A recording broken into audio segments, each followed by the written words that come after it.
beauties, welcome to my channel, HI Beauty by Yulia. I'm Yulia and I'm your virtual beauty therapist. I have been one for the past 10 years, so I created this channel in order to keep you stay healthy and informed about beauty. So if this is something that you find interesting, please do consider subscribing to the channel and give this video a thumbs up. Maybe check out the rest of my videos and share them. Today we're gonna chat about peptides because this is quite trendy ingredient and people are quite a bit confused about it. Is it working? Is it not? Is it really anti-aging?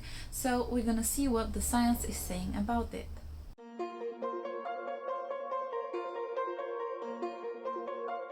Peptides, also called polypeptides, are amino acids that are naturally occurring into the skin. They are building proteins, and your collagen and elastin are proteins, so we do like them. Now, with the collagen itself, the molecule is way too large, so it can't really go into the skin, which you have to bear in mind for your collagen creams. So when a few chains of peptides build together, they create a protein, and that's why very often you can find polypeptides when we are looking for actually proteins.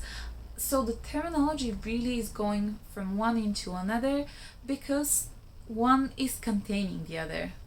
So if we have to summarize, you have amino acids, which are building peptides, which are building proteins, and your collagen and elastin are type of protein. There are four main types of peptides that we are looking into. The first one is signal peptides. So these are the ones that go into the skin and tells the skin that it needs to produce more collagen and elastin. And if you're wondering what does this mean for your skincare, usually you will see Matrixyl or Matrixyl 3000 in your skincare product when it is containing some kind of signal peptide. The second type of peptides is called carrier peptides.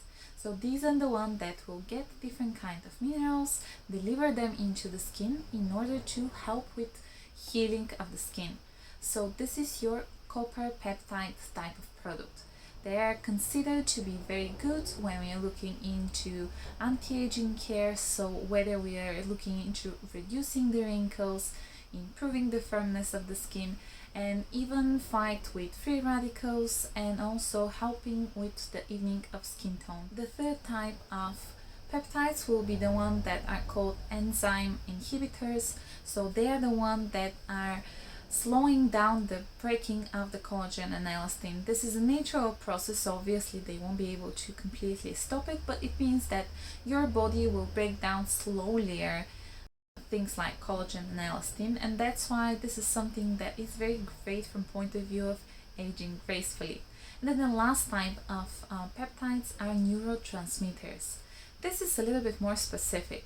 Now, for them, we think they are working similarly to Botox, and that's why you will see something like Argireline that is said to be the Botox-like type of peptide. Botox is relaxing the muscles, so they do not move. That's it.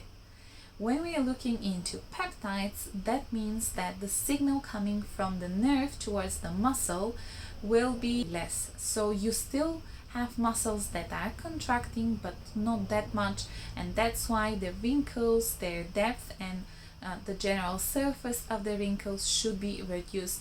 So this is something that might be quite useful when we are looking into dynamic type of wrinkles, when you're frowning like me and my forehead wrinkles, if we're looking here around the lips because you're smiling, or crow's feet, again from frowning again and just being happy. Actually, there are hundreds of peptides.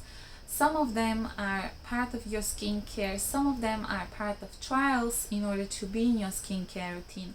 But the most information that we have is with regards to your signal peptides. So this is your Matrixyl, and about your carrier peptides, which are the copper peptides. For the other two and the Botox-like, which is so advertised, we simply don't have that much information.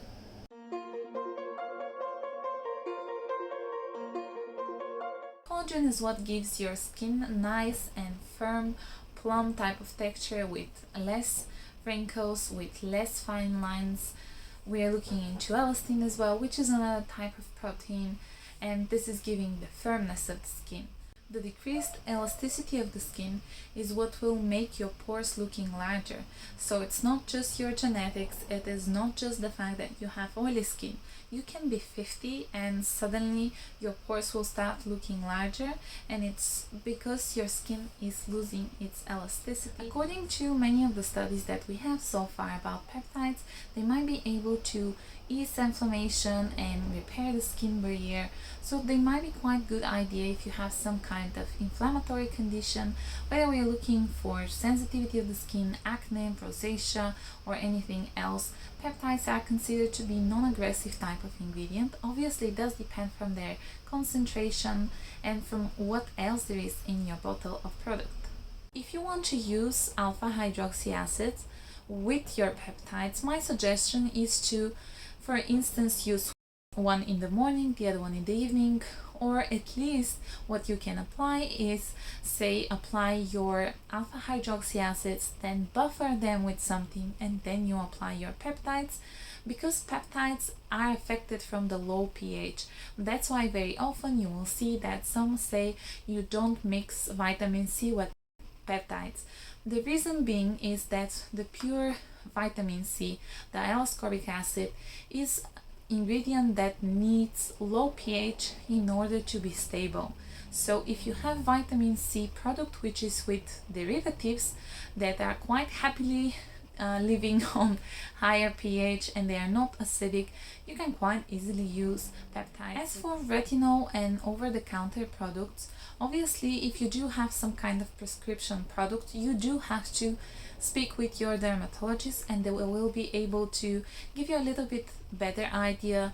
They might change the prescription that you are using, or might suggest you a specific product with peptides that will not affect your medication. As for general using retinol with peptides, actually if you think about them, they're quite great because they work very differently and they're part of your anti-aging care. When we are looking into application in order to get the best benefits, I think you should get some kind of leave-on product. So peptide cleanser might be pricey and quite useless, my personal opinion, because you will wash it off. So you cleanse, then you apply your peptides, and then you apply your moisturizer.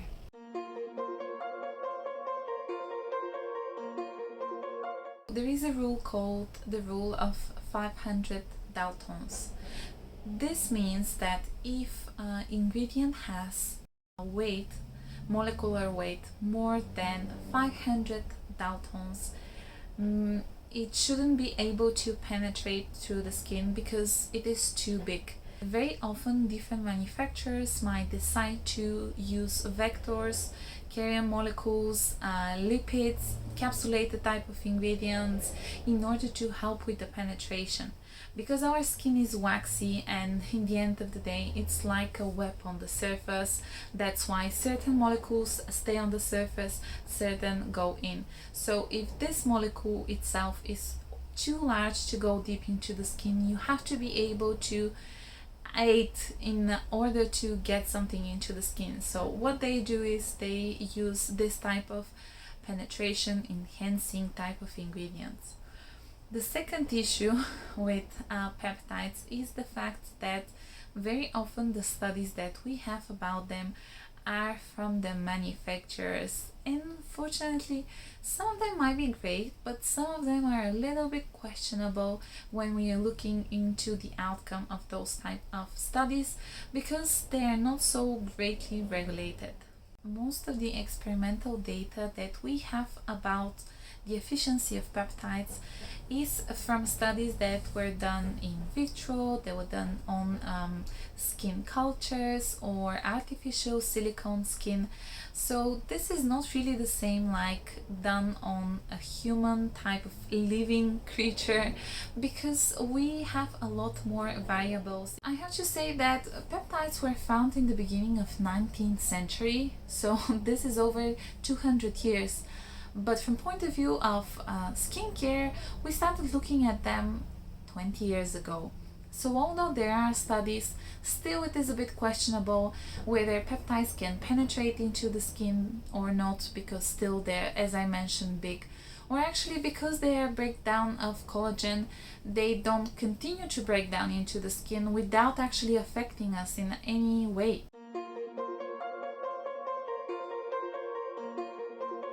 If you're looking for a drugstore available type of product, then you can try Olay. They have two products. They have the 24-hour peptide day cream, and they also have the Regenerist type of cream, which is the whip fragrance-free version. With the peptide cream, I also mean the fragrance-free version. Now, with the peptide cream, it contains the highest concentration from peptides that the brand is offering, hence the price. But very often you can find it like 1/3 of the price off, or even half price promotions, so that's quite good. And with the Whip Airy formula, it's very light, so this will be your lighter version. They both have dimethicone, they have also inside glycerin, they have niacinamide, but as I said, mainly the difference, if you ask me, is that one is with thicker texture and it contains more peptides, the other one is with a lighter texture and contains less but still does contain peptides into itself. I feel like I have to mention The Ordinary because they have a few products. In general, DCM has a few products with peptides, and sometimes people are wondering which one is theirs, what is the difference. So I just want to clarify it a little bit. Acetyl hexapeptide 8 is the other name of Argireline, and it is quite a great ingredient. As I said, although it reduces the movement of the muscles, still you are moving them. And you can't really compare Botox with this ingredient because the efficiency is nowhere too similar, to be honest with you. So yes, it is working and it gives good results, but also you have to bear in mind that you have to be very patient in order to see difference, because if you think about this, didn't appear for a week or two, so it won't disappear for a week or two unless you're not using something much stronger. Matrixyl is the type of peptide that is able to tell to your body you need to produce more collagen and elastin. But if we are looking into results by using just this type of peptides, I think this is the one that works the slowest of them all. I think this is the long run one. So it will slow down the aging, but it is not something that will make such a huge impact if you ask me just on its own. It contains castor oil, and sometimes if you are a breakout prone, you might have a bit of an issue because of the texture of the product.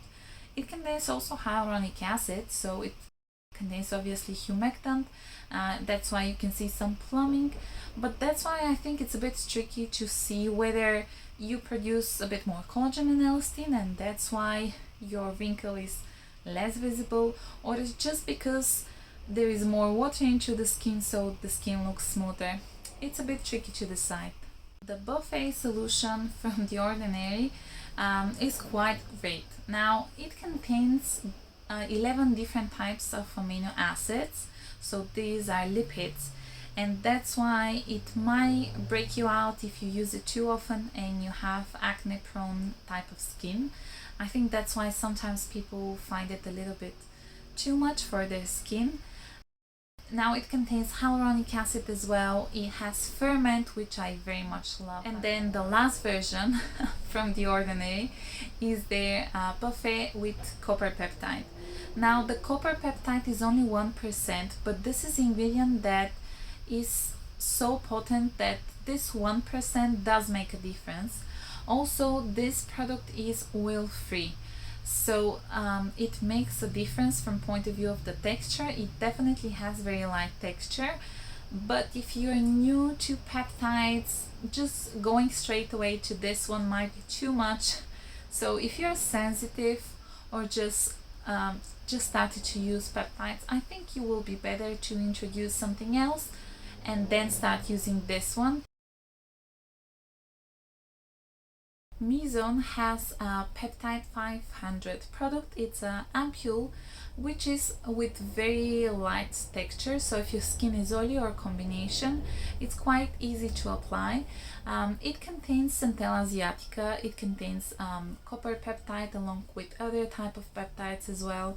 This one contains also Houtunia cordata, which is very soothing natural type of ingredient as well. You have hyaluronic acid, you have also beta glucans and glycerin, so you have lovely hydration into this type of product. Banobagi is another Korean brand. Now it comes from clinics and aesthetics. For the past 20 years they have been on the market, so they do have the professional type of experience as well. Now the product that I'm talking about is their Milk Thistle Repair Cream, and I will show you the texture of the product. It's very lovely and smooth. I do like it, I have to say. It has no smell, so it is unscented type of product, and this is how my skin looks afterwards. No shine, light enough texture, but you can feel that there is something on the skin. If your skin is oily, I don't think this is a day type of product. If you're oily and dehydrated, it might be quite good for you. The next product I actually just got so it's this one from the Potions. I am suggesting it because I do think it's lovely. You need 2-3 drops and that's it. I got this one with hyaluronic acid and also jojoba oil in a set, but you can purchase it on its own. I will add on in the description link towards it. The link is not affiliated, so feel free to check it out. This is the texture of the product. I hope you enjoyed this video. If you did so, please give a thumbs up, share it, and consider subscribing to the channel. You can follow me on Instagram for more skincare and beauty tips, advices, and ideas. Also, more giveaways will be coming, so stay tuned.